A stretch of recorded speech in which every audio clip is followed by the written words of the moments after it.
Irish Fairy Tales. Chapter 16. One day his guardians were agitated.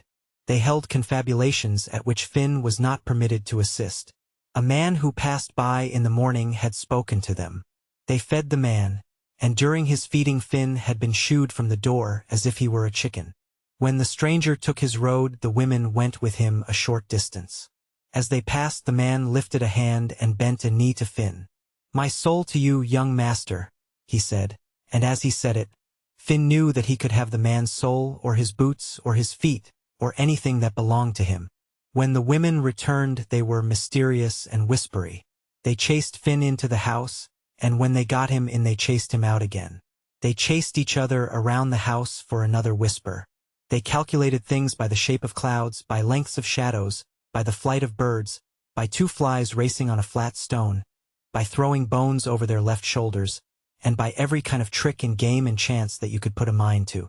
They told Finn he must sleep in a tree that night, and they put him under bonds not to sing or whistle or cough or sneeze until the morning. Finn did sneeze. He never sneezed so much in his life.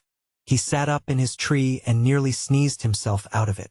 Flies got up his nose, two at a time, one up each nose, and his head nearly fell off the way he sneezed.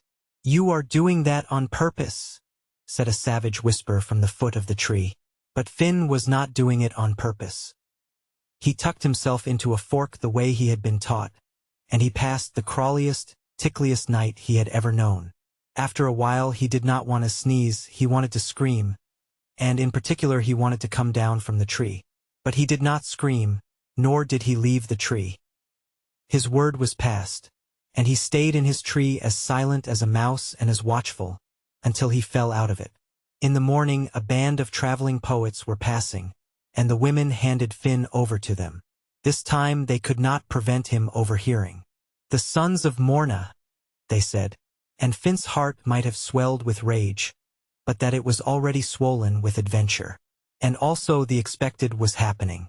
Behind every hour of their day and every moment of their lives lay the sons of Morna. Finn had run after them as deer. He jumped after them as hares. He dived after them as fish. They lived in the house with him. They sat at the table and ate his meat. One dreamed of them, and they were expected in the morning as the sun is. They knew only too well that the son of Yule was living, and they knew that their own sons would know no ease while that son lived. For they believed in those days that like breeds like, and that the son of Yule would be Yule with additions. His guardians knew that their hiding place must at last be discovered, and that, when it was found, the sons of Morna would come. They had no doubt of that, and every action of their lives was based on that certainty. For no secret can remain secret. Some broken soldier tramping home to his people will find it out. A herd seeking his strayed cattle or a band of traveling musicians will get the wind of it. How many people will move through even the remotest wood in a year? The crows will tell a secret if no one else does. And under a bush, behind a clump of bracken, what eyes may there not be?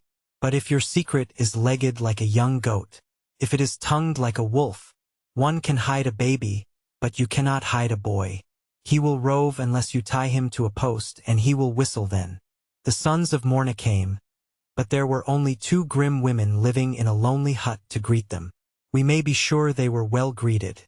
One can imagine Gall's merry stare taking in all that could be seen. Conan's grim eye raking the women's faces while his tongue raked them again.